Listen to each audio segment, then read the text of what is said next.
You're listening to the Wealth Mindset Show, where Hinks and Zerker Capital Management's team of finance professionals, portfolio managers, and a life coach come together to tackle complex topics in finance and retirement planning so you don't have to.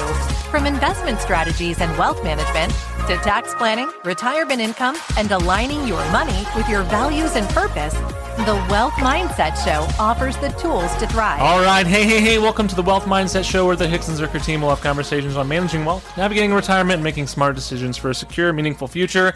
I'm Austin Wilson, Chief Investment Officer at Hinks and Zerker Capital Management, and I'm joined by two of my esteemed colleagues, some of our amazing advisors at Hinks and Zerker, Chase Rose and Jessica Hinks, and we are excited to be able to talk about some market stuff today. We're reflecting on Q2. We're excited about Q2 being in the books. It was a volatile, crazy. There was a lot that happened in Q2, if we remember, which we're going to talk about. But we're going to talk about that after we talk about life. So what are you guys been up to? Yeah, well, we enjoyed a good family night, the Hinks and Zerker family night. We did. We spent some time out at Anchored Sports here in Findlay. Got to swing some drives and some batting cages and cornhole boards and putt-putt and all that kind of stuff. So I just can't stop smiling because of the video I watched 17 times with you both falling on your faces at the baseball game. So we went to a slugger baseball game, one of our new semi-pro team, and we were voluntold for sure to do some sort of, it was like a caterpillar race where three guys versus three girls versus three players had to like run in the middle. One of them run in the middle and the other two put their two guys held hands, one guy straddled in the middle and tried running, and it did not go well. I was in the middle, which is my fault. I just kept replaying it and replaying. We live in the era that everyone has a phone, so this was well documented. Went on IR with the shoulder injury after Austin fell right on top of me. Well, and now some laundering has to be done on those clothes. Absolutely. I would like to point out, I did not participate because I did not see this piece. But you did. The girls team, they executed flawlessly. They did. They won, and they won some koozies. They sure did. They won some koozies. So what else is going on, Jess? Normal summer life. Both my children got holes in one at putt-putt at the family day yesterday as well. Yeah. So excited to talk about Q2 markets. Yeah. All right. Well, Q2 markets it is. Wrapped up another quarter. June 30th is in the books. Mm-hmm. Q2 is in the books. So halfway through 2026. So let's talk about how the markets did in the second quarter. So this is data as of 6:30. Well, why don't you tell us, Austin? You're the expert. I'm going to tell you. So the Dow. So this is Dow Jones Industrial Average, 30 large company stocks, price-weighted index. Not near as relevant as it used to be. Ridiculous. It's ridiculous, yes. But it's old and people still like to look at it. Sure. Dow Jones Industrial Average was up 13.38%. S&P 500 was up 15.20%. Small cap stocks, measured by the Russell 2000, were up 21.57%. NASDAQ, which would be tech stocks, 21.6%, and international stocks, as measured by the EFA, up 8.11%. So you may say, wow, those numbers are like really good for a year, much less a quarter. And I would say, yes. However, if you think of where we started the quarter, which would have been right in the midst of all of the Iran uncertainty, markets were down about 10% then. So, yes, it was a good quarter, but that really it got us, above where we were before, but not as much as you would think, looking at headline numbers. So, aside from us starting from a low point, coming to new highs, anything else stand out to you or seem unordinary, Austin? I mean, it's interesting of what worked and what didn't work. I should also mention bond market was marginally positive, but not much, just 0.67% return there. But what worked and what didn't work, there was a lot of emphasis on artificial intelligence continuing to be a major factor of what was working, and particularly as we're looking at the second quarter, it was things like memory stocks. Memory stocks have just taken off, and why that is because this industry is a component of technology for generations. It seems like they've been viewed as very cyclical, very sensitive parts of stocks because, as soon as things get really good, companies bring a bunch of supply online, and then supply outweighs demand and prices come down, and then it just goes in very large cycles with huge swings. So companies like Micron's one of the biggest examples. SanDisk is another one. SK Hynix is a Korean company that just went public today, by the way, on the NASDAQ. Their ADR came today. So why are these companies being up 3, 4, 500%? Well, that's because there might be a little bit more staying power, a little less cyclicality to their business than there used to be. Mm-hmm. But this is the area of the market that certainly did the best in the second quarter, Micron being a standout example. In fact, it did so well that it used to be a value stock and got rotated and rebalanced out of the value index. Wow. Which is pretty wild. Yeah. After it was up How often does that happen, by the way? Once a year in the Russell 1000 value and growth. Okay. They do an annual rebalance there.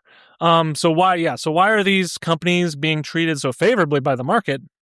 Well, that's because their business model is being a little less cyclical, like I said. So they're actually starting to get into longer-term pricing contracts with their customers, and that they can do that now where they weren't able to do that before because demand is so much higher. Sure. And demand is obviously higher because if you're looking at a data center build out around the world and artificial intelligence driving so much demand, their products are going to be more and more in demand. So as the demand goes high, they can pretty much charge whatever they want. Their pricing is just off the charts. Sure.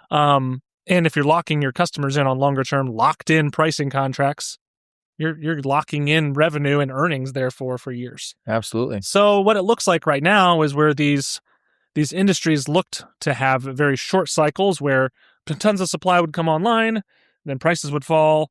Now we're going to be able to have prices not falling as much, and demand is probably going to remain pretty consistent through the rest of the decade. Eventually, we do know that eventually supply is going to catch up.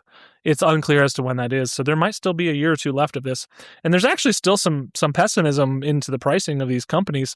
Micron, for example, I think it still trades on a forward PE basis at like 8 times earnings. Now, that's because the earnings estimates are just that high. Sure. But still, if you would price that at a normal market multiple, you're almost 3 times higher, which is pretty unbelievable. Yeah, absolutely. So that's one of the crazy things that drove the markets in the second quarter, just AI data center build out, memory stocks in general.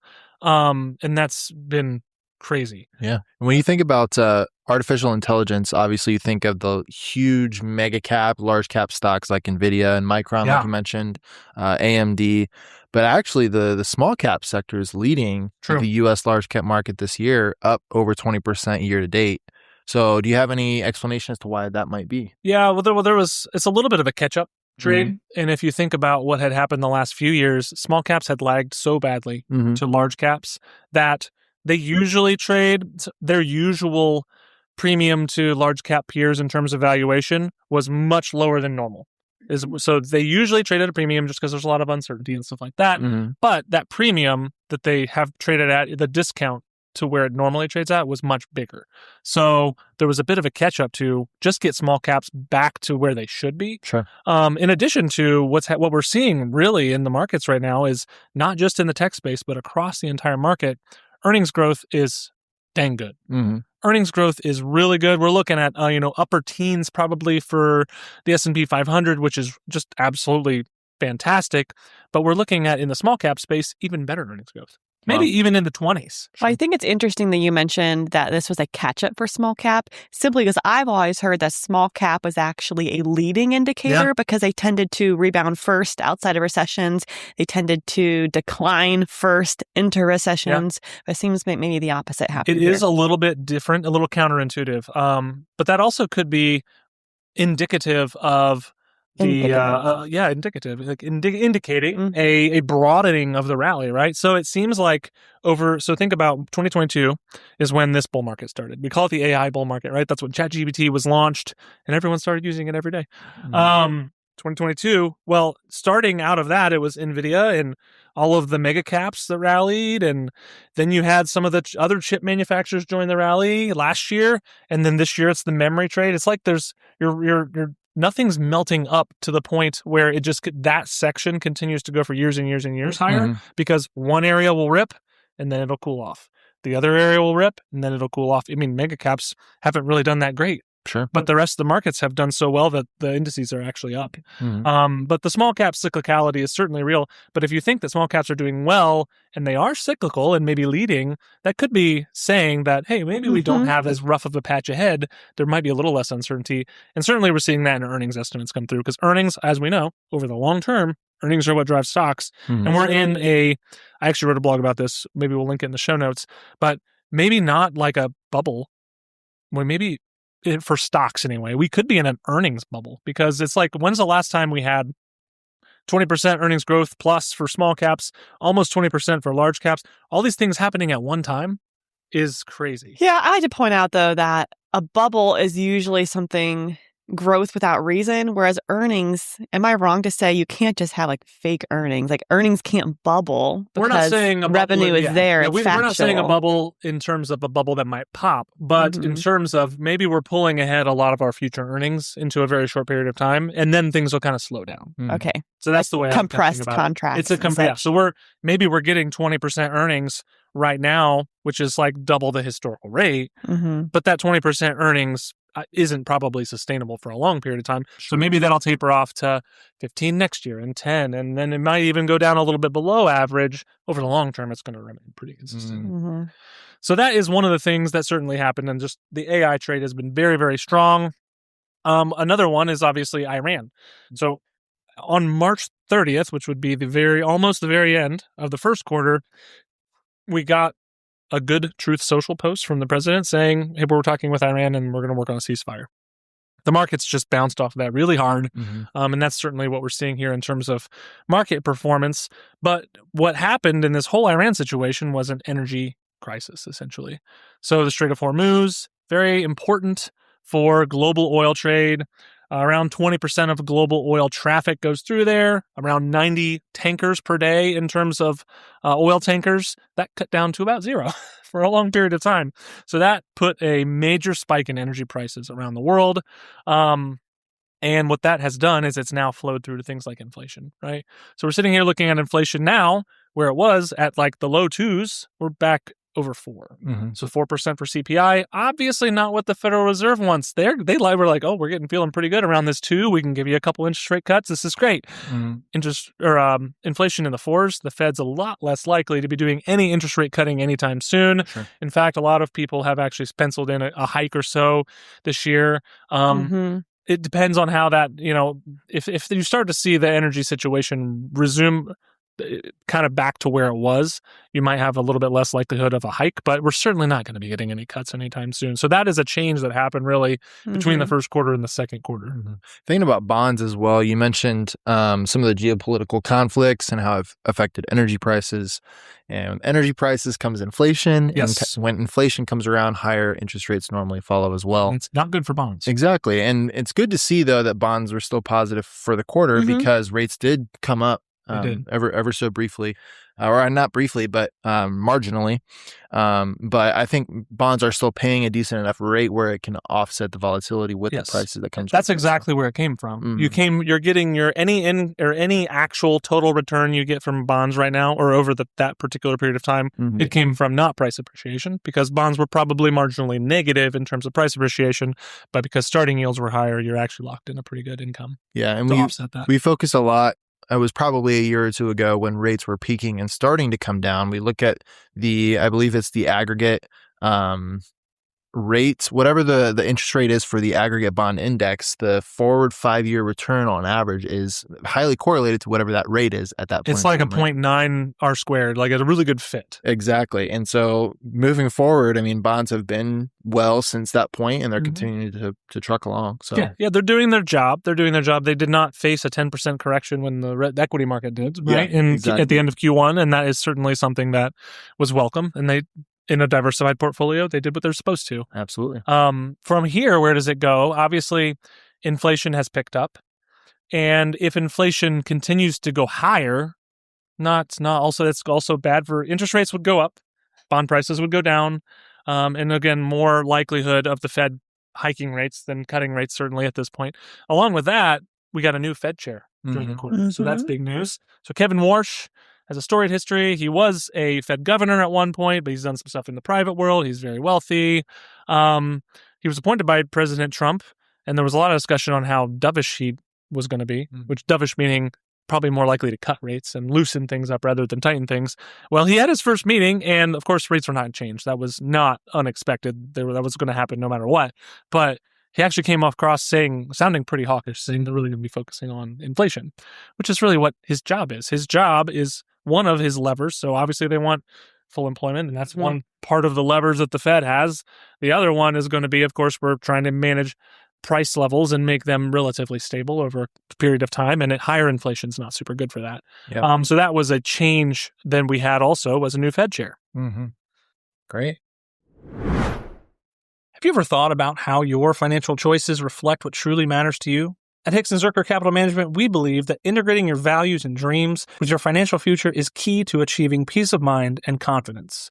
When you engage in deep conversations with us, you'll start to see how your money can support the things that matter the most in your life. You'll have a dedicated team of professionals tailored to your unique needs, all focused on crafting an investment portfolio designed to help you achieve your specific goals. Plus, our on-staff retirement life coach offers guidance to empower you toward a fulfilling retirement that goes beyond just financial security.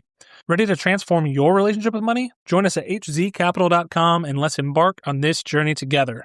Now, back to the show. What else happened in the quarter? SpaceX? Yeah. Yeah, I've had SpaceX lots went of public. clients asking about SpaceX. You should listen to the quarterly video, Chase and I, or the monthly video we did just a couple of weeks ago. Absolutely. So SpaceX went public. It was the largest IPO of all time.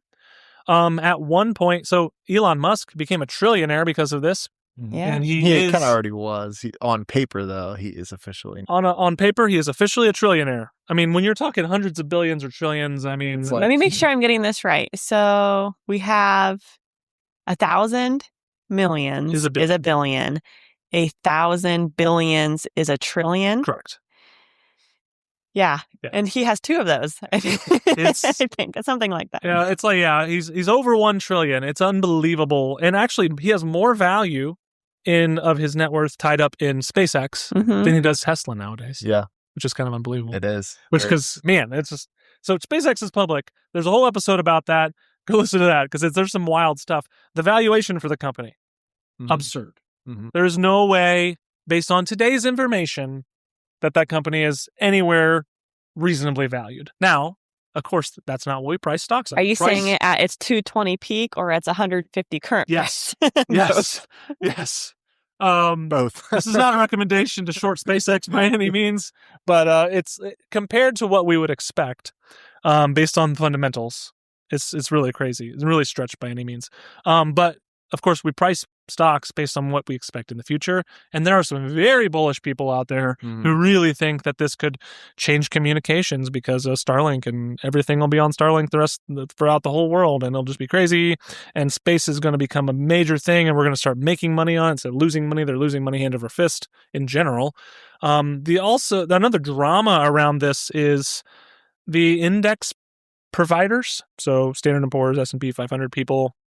I don't think the Russell, but I think Standard & Poor's and the NASDAQ both really had to take a look at, this is a very in-demand stock, right? People are going to want exposure to this. Let's get it in our index. And so that'd be like the S&P 500 or the NASDAQ. And they loosened up some of their rules on getting this company into these indices. And that's not something that has historically been common. Sure. And I think that it's an interesting thing. If you think about people buy passive, for example, they buy an index fund thinking, well, yeah, I mean, I'm just going to buy the market. And that is one thing, but an index fund actually has always had some level of oversight of what goes into it. One of the things for the S&P 500 in particular was profitability. The S&P 500 didn't generally let unprofitable companies or sustainably unprofitable companies in the S&P 500. SpaceX is extremely unprofitable. It's going to be. Can you do a podcast just on this topic, please? I would actually love to learn more about how these indices let in certain companies, why and when and why exceptions are made. That'd be very interesting. I'm going to put on my tinfoil hat and say that the why is money related. Shocking, right? Yeah. But yeah, someone's making money by having SpaceX in there for sure. So anyway, more things to talk about. But that's one of the main things, of course, was SpaceX. And then obviously geopolitical stuff. We had good news at the beginning of the quarter with Iran, and there was a ceasefire, and the ceasefire actually lasted a little while and since has fallen apart, and we're back in limbo. Ships were going back through the Strait of Hormuz. No, they're not. They got up to maybe 20 oil tankers per day, down from 90, but up from 0. Yeah. And that's probably slowing back down as well. So stay tuned. There's more volatility coming, and that's not uncommon, but it is not necessarily always fun to watch. Sure. So that is my spiel on the asset management side, the investment side of things, but I bring my friends who know more than me about financial planning. Yeah. To talk about things what are clients asking about? What are people talking about? Yeah. Go ahead. It's actually been quiet. And you might think that there's like a lot happening in the stock market and people must be asking about it, but I think people have a lot of recency bias, myself included. And if we've been experiencing a really good market, we expect a really good market to happen in the future. So therefore, we aren't concerned, right? The questions normally come amidst volatility. And we did have that little blip in March from the Iran conflict and oil. It was very explainable. People watched the news. They knew why. So there wasn't a lot of questions or concern. So I'm just trying to remind people, keep front of mind what volatility feels like. And also remind people that volatility isn't always so short. 2020, 2022, April, the tariff, 2025, March, the Iran conflict in 2026. Those are all significant drops, but they all are bounded so fast. Very fast. And that's not always normal. So during periods like this, when I don't get a lot of questions, I just like to remind and educate. We know that things will be good over the long term, but it's not always great all the time in the short term. Yeah, absolutely. And as far as to elaborate more on the financial planning side, we don't often, change trajectory because of what's going on in any given quarter, right? We make long-term changes when there is a financial planning need to make those changes. So one quarter's worth of performance isn't really going to change the plan a whole lot, but it's nice to know what's going on. Yeah, absolutely. Couple other things that people should be reviewing at this point in time on your guys' front? Just contributions. We're at the midpoint in the year, so just keep an eye on how you've contributed up to this point. See what how much room you have to go and what you plan on contributing through the rest of the year. Just a mid-year check-in on different things like beneficiaries, your estate plan, insurance, things of that nature. Never hurts to reach out to your advisor to just get an update on where you're at. Or just talk to Chase because he's a good guy. Yeah. That doesn't happen as often, unfortunately. That's all right. Yeah. All right. So next on to our backed by popular demand section for every quarter. Did someone actually request this? I can't really. Is there a comment section? Maybe there is, but maybe there's not. But we're talking about some good news that happened in the world in the last quarter. And Chase is going to kick it off. Yeah, we don't have a teleprompter, so I might look like I'm reading off a page because I am. So good news number 1, scientists found that levels of harmful forever chemicals in seabird eggs have dropped by as much as 70% over the past few decades. So that's great. Yeah, they believe this decline is a direct result of environmental regulations and restrictions that reduce the production and use of these chemicals. And then on another note about birds, thousands of flamingo chicks were born in Turkey after conservation efforts helped them recover from previous climate-related habitat losses. So a lot of positive... Flamingos or turkeys? Flamingos in Turkey or turkeys in... Flamingos in Turkey. That just sounds really messed up. But that's where they are. That's where they are. So. Is that like a turducken? No, I was really confused at first. You did get me there for a second. I was very confused where we were going with that. And in Earth and environmental news... Apparently, 2 super puff planets, which are lighter than cotton candy, were discovered. Crazy. They're bigger than Jupiter. They are super lightweight, among the lowest density giant planets ever detected. And they orbit a dwarf star, which is about 1,100 light years from Earth. Just a casual Sunday stroll. How can these scientists say Pluto is no longer a planet and they can call these cotton candy fluff balls we planets? were raised with Pluto as a planet. I'm taking, you're either adding the pups or you're taking away Pluto. I don't know. You're messing with me here, people. Yep. That sounds really tasty, though. I kind of want to travel 1,100 light years to try the SpaceX IPO. Maybe you can get around. Maybe you'll have to get to Mars first. That's right. And celebrity news. I doubt a lot of podcast listeners are Swifties, but Taylor Swift and Travis Kelce got married. Chases, I forgot, and donated $26 million to charity in honor of their wedding. Must be nice. And in health news, blind people can get a new hope in seeing again. So apparently scientists have developed a new lab-grown eye cell that helps restore restore vision. So this was done with mice who had damaged retinas, and they repair the blood vessel in the eye. So it can definitely offer a lot of hope for people who are either going to have deteriorating vision or lost vision entirely. Wow. And I'd be curious if it can just help. Well, I was about to say if it could help me, but LASIX already exists. So I'm just too chicken. I'm just curious how they find mice with damaged retinas. Do they damage the retinas themselves? Honestly, or don't tell. It's terrible. Don't tell any of your local PETA friends. Yeah, no kidding. All right, so Q3, it's coming. We're going to wrap it up by talking about what is happening in Q3. What are we watching? We're watching earnings. That's the big thing we're going to be watching. Expectations are high, and they're high for good reasons because they've come in so far very, very strong, almost across the board. We are going to continue to watch the consumer as well because we've probably talked about this before, but we're in we would call a bifurcated or a K-shaped economy where we've got two kind of groups of the economy. Those who are maybe the homeowners and those with financial assets like equities, right? Probably feeling pretty darn good about the world because their stocks are up, their home prices are up, their job's probably doing pretty well. And then those with a little bit less means sometimes feeling things like inflation a lot more. So a very stark divide in terms of how people are feeling, and that's led to some pretty bad consumer sentiment. So watch the consumer, watch earnings. Those are the things I'm watching. What are you guys watching? Well, you had mentioned it earlier. We had great news coming out of Q1 into Q2 as far as the Iranian conflict. We talked about President Trump's Truth Social post and how markets reacted to that. Ceasefire was achieved temporarily, and it no longer is the case. So we'll certainly keep an eye on the geopolitical conflict area moving forward, because who knows where that's going to head. Absolutely. Jess? Yeah, no other comments from me. Yeah. Well, that is Q2. It's a wrap. It's in the books. If you found value in our conversation, don't forget to subscribe to the Wealth Mindset Show. Otherwise, we will catch you up next episode. Thanks. Bye. Thank you for joining us at the Wealth Mindset Show, where we tackle the complexities of finance and life planning to help you align your wealth with your values. We hope today's conversation provided value and clarity as you navigate your financial journey.